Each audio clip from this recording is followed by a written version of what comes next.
Hello students हम methods of collection primary data के विषय में अध्ययन कर रहे थे, जिसमें से हमने दो मेथड्स का अध्ययन कर चुके हैं। डायरेक्ट पर्सनल इन्वेस्टिगेशन यानी कि प्रत्यक्ष व्यक्तिगत अनुसंधान व इनडायरेक्ट ओरल इन्वेस्टिगेशन अप्रत्यक्ष मौखिक अनुसंधान। स्टूडेंट्स, आज हम स्थायी स्रोतों या संवाददाताओं से सूचना प्राप्ति इंफॉर्मेशन फ्रॉम लोकल सोर्स व करस्पॉन्डेंस के विषय में व प्रश्नावली के माध्यम से सूचना संग्रह यानी कि इंफॉर्मेशन थ्रू क्वेश्चनर के विषय में विस्तार पूर्वक अध्ययन करेंगे। ठीक है,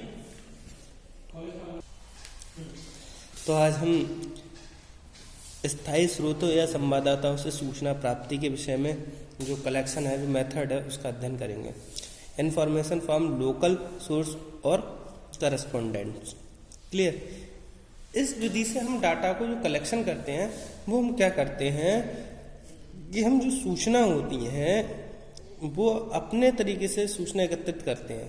किस तरीके से? भाई हम स्थानीय स्रोतों से उनकी सूचना एकत्रित करते हैं। जैसे इस विधि के अंतर्गत अनुसंधान विभिन्न स्थानों पर स्थायी व्यक्ति या विशेष संवाददाता नियुक्त कर देता है। वे अपने अपने तरीके से सूचना एकत्रित करते हैं और अनुसंधान को भेज देते हैं। जैसे मैं इसका बहुत अच्छा एग्जांपल लेना चाहूँगा। जैसे हम न्यूज़ एंकर देखें, न्यूज़ आती है तो न्यूज़ में एक एंकर होता है, वो 100 खबर सुनाता है। तो 100 खबर खुद थोड़ी ना लाता है, उसके क्या होते हैं, रिपोर्टर होते हैं। वो जो रिपोर्टर होते हैं, कोई संसद कवर कर रहा होता है कि संसद में क्या हुआ, कोई शहर कवर कर रहा होता है कि आज दिल्ली में क्या हुआ, कोई स्वास्थ्य विभाग कवर कर रहा होता है कि भाई स्वास्थ्य विभाग में क्या हलचल है, कोई फाइनेंस विभाग कवर कर रहा होता है, कोई मतलब क्राइम हो जाता है तो वहाँ जाता है। तो इस तरीके से वो 100 खबरें इकट्ठे करके भेजते हैं, चाहे वो खबरें एक व्यक्ति ने 3 दी हों, चाहे एक व्यक्ति ने 1 दी हों। तो हमने क्या करा था, वो पत्रकार थे, उन्हें 100 जगह पे लगा कर भेज दिया कि भाई आप कवर करो। जैसा आप देखते हुए आज तक आता है, आज तक पर टॉप 100 न्यूज़ आती हैं, कंटिन्यू आती रहती हैं। तो कोई न्यूज़ दिल्ली की भी होती है, कोई उत्तर प्रदेश की भी होती है, कोई उत्तराखंड की भी होती है। तो वो जो 100 न्यूज़ सुनाता है तो वो उसकी खुद की न्यूज़ नहीं होती हैं, वो उनके पत्रकार होते हैं, उनने नियुक्त कर रखे हैं आज तक वालों ने। तो उनने वो डाटा किसी भी तरीके से न्यूज़ इकट्ठा करी, चाहे वो वहाँ पर गए हों जहाँ से मतलब न्यूज़ ली है, या फिर उनमें मुख्य स्रोत हैं जहाँ से उन्हें सच्ची बातें पता चलती हैं, वहाँ से पता चली होगी। तो वो कहीं ना कहीं से वो न्यूज़ इकट्ठा कर लेते हैं। उन न्यूज़ों को वो कैसे भेज देते हैं अपने आज तक की टीम को। आज तक वाली टीम उसे सीक्वेंस में लगाती है, जो इम्पोर्टेंट न्यूज़ है वो शुरू में सुनाते हैं और बात को उनकी जैसे जैसे उनकी जो प्राथमिकता है वो घटती चले जाते हैं, उसी क्रम में उन न्यूज़ों को प्रस्तुत करते हैं। इसी तरीके से हम न्यूज़पेपर की भी बात कर सकते हैं। जैसे पत्रिकाएँ हैं, न्यूज़पेपर है, न्यूज़पेपर में कितनी खबरें होती हैं। कोई पहले पेज पे बड़ी बड़ी राजनीतिक खबर है, जैसे मान लो प्रधानमंत्री कल कोई घोषणा कर दें कि जैसे 8 पहले नवंबर में घोषणा करी थी कि भाई नोटबंदी हो जाएगी, तो इस टाइप की न्यूज़ है वो पहले पेज पे आएगी। फिर लोकल न्यूज़, प्रदेश की न्यूज़ आएंगी, फिर लोकल आपके शहर की भी न्यूज़ होंगी। तो ये सब अमर उजाला ने, पेपर वाले ने खुद तो कलेक्ट की नहीं होंगी, तो कोई उनका रिपोर्टर वहाँ पर होगा, कोई पत्रकार वहाँ होगा, उनने अपने अपने लिख के उनने सूचना प्राप्त करी, उन्होंने डाटा प्राप्त करा, वो वहाँ भेज दिया। तो इस टाइप की जो न्यूज़ होती हैं वो किस तरीके का डाटा कहलाता है? स्थानीय स्रोतों या संवाददाताओं से सूचना प्राप्त करना, यानी डाटा कलेक्शन का थर्ड मेथड कहलाता है। आपको समझ में आ गया होगा। अब हम इसकी उपयुक्तता की बात करें तो इस विधि में ऐसे अनुसंधान लिए उपयुक्त हैं जिसमें से शुद्धता अति आवश्यकता ना हो, मतलब शुद्धता को अधिक आवश्यकता ना हो, और आंकड़ों का प्रयोग पत्र पत्रिकाओं, रेडियो, टेलीविजन आदि द्वारा किया जाना हो। आंकड़ों को निरंतर आकलन की आवश्यकता हो। आंकड़े एकत्रित करने के लिए क्षेत्र व्यापक हो और कहा जा सकता है कि ये तरीके की इनकी उपयुक्तता होती है। अब बात करते हैं इनकी मेरिट की बात करें यानी कि गुणों की बात करें तो हम इन्फॉर्मेशन जो है उनकी जो मेरिट है डाटा कलेक्शन के थर्ड मेरिट की जो पॉइंट्स की जो मेरिट है वो क्या है, मितव्ययी है। ये क्या होती है, ये मितव्ययी होती है यानी कम खर्चीली होती है। इस विधि में समय, धन तथा परिश्रम की बचत होती है, ये खर्चीली कम होती हैं। ठीक है, उसके बाद होता है विस्तृत क्षेत्र। इस विधि में क्षेत्र विस्तृत होता है क्योंकि दूर दूर तक इनसे लागत सूचना प्राप्त की जा सकती है। इसके बाद इसकी क्या होता है, थर्ड होती है निरंतरता, कंटिन्यूसली। तो इसमें क्या होता है, इस विधि द्वारा सूचनाएं निरंतर प्राप्त होती हैं। सही है। उसके बाद हो जाती है इसमें फोर्थ पॉइंट आ जाएगा आपका विशेष परिस्थितियों में उपयोगी। ये क्या होता है, सूटेबल होती हैं स्पेशल पर्पस के लिए। तो इस विधि में क्या होता है,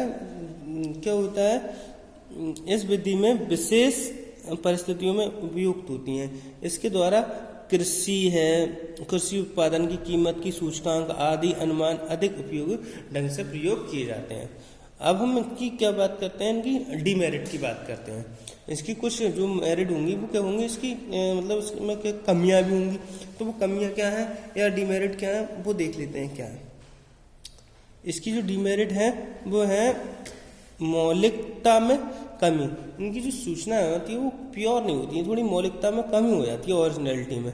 उसके बाद होती है एक रूपता का अभाव। भाई हम 100 लोग नियुक्त कर रहे हैं अपनी सूचना इकट्ठा करने के लिए, डाटा इकट्ठा करने, तो उनकी जो क्या होगा वो एक रूपता नहीं होगी। जैसा हम एक ही व्यक्ति सारी सूचना इकट्ठा करें तो वो सूचना को सीक्वेंस में लिखेगा, डाटा को एक तरीके से लिखेगा। अब मान लो 100 लोगों को हमने भेजा तो मान लो वो सूचनाएं 100 लोग 100 तरीके से भी भर सकते हैं।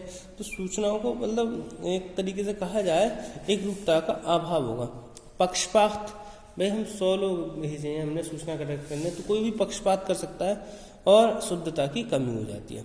और इसमें संकलन में देरी भी हो जाती है। मान लीजिए हमने संकलन कर रहे हैं, इनको मतलब कलेक्शन कर रहे हैं, तो इससे सूचनाओं में प्राप्त करने में देरी भी हो सकती है। क्लियर। अब बात करते हैं हम फोर्थ पॉइंट की। भाई हमारा फोर्थ पॉइंट है प्रश्नावली के माध्यम से सूचना का संग्रह, information through questionnaire and schedule. तो इस विधि में अनुसंधान सबसे पहले अनुसंधान के उद्देश्य को ध्यान रखते हुए एक प्रश्नावली तैयार करता है। इस प्रश्नावली के आधार पर वह 2 तरीके से सूचना एकत्रित करता है। जैसे मैंने कहा कि भाई हम क्या करना है, हमें क्वेश्चनियर से हमें सूचना कलेक्ट करनी है। तो सूचना को कलेक्ट करने के 2 मेथड हैं।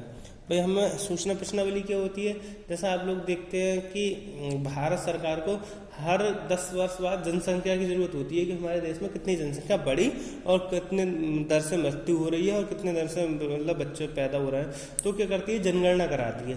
तो जनगणना का फॉर्म सबके पास भेज देती है, मतलब जिन्होंने उन्हें वॉलंटियर नियुक्त करती है उन्हें भेज देती है।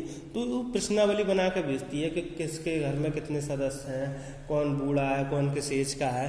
तो उसके आधार पर जो सूचना इकट्ठी कर रहे हैं तो उसने क्वेश्चनियर कहते हैं। ठीक है।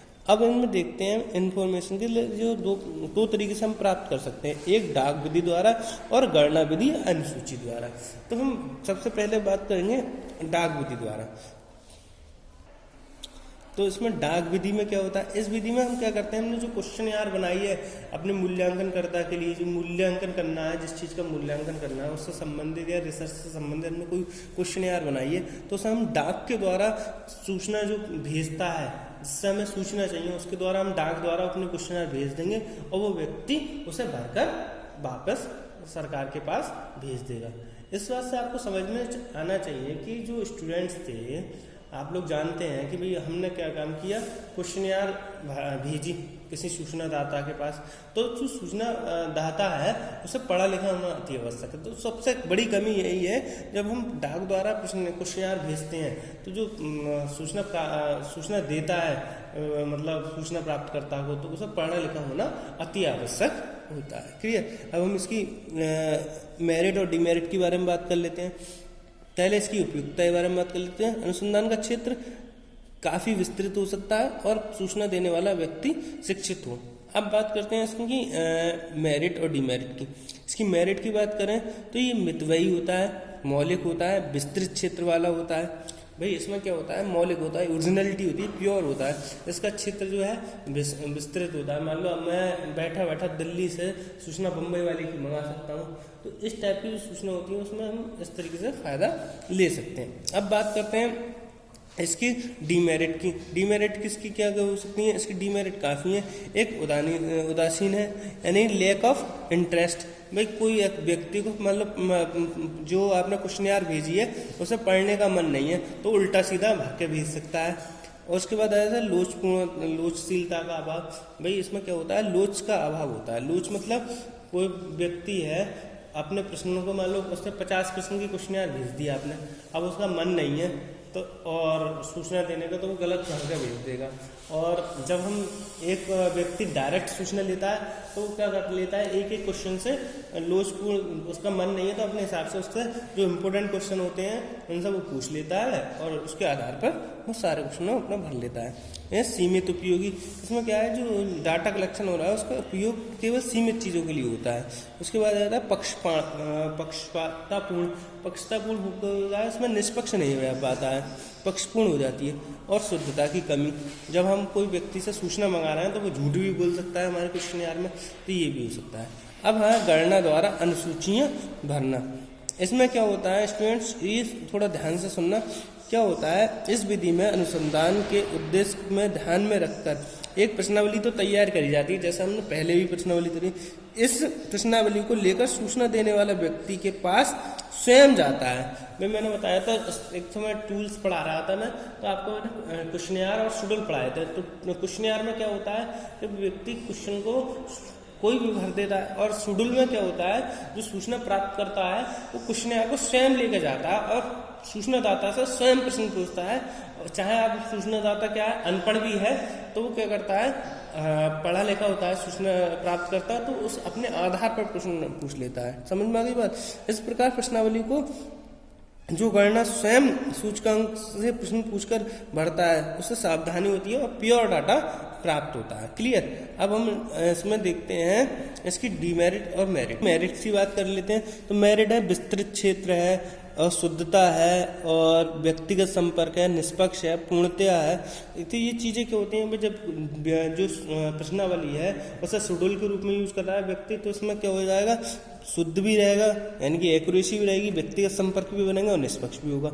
अब बात करते हैं दोष की। तो ये खर्चीली है भाई, जब व्यक्ति खुद जाएगा तो खर्च करके आएगा, कभी कभी वो पक्षपात भी कर जाएगा तो पक्षपाती भी हो जाएगी, और गणना संबंधी कठिनाई, और इसमें कभी कभी गणना संबंधी कठिनाई भी आ जाती है। Thank you very much.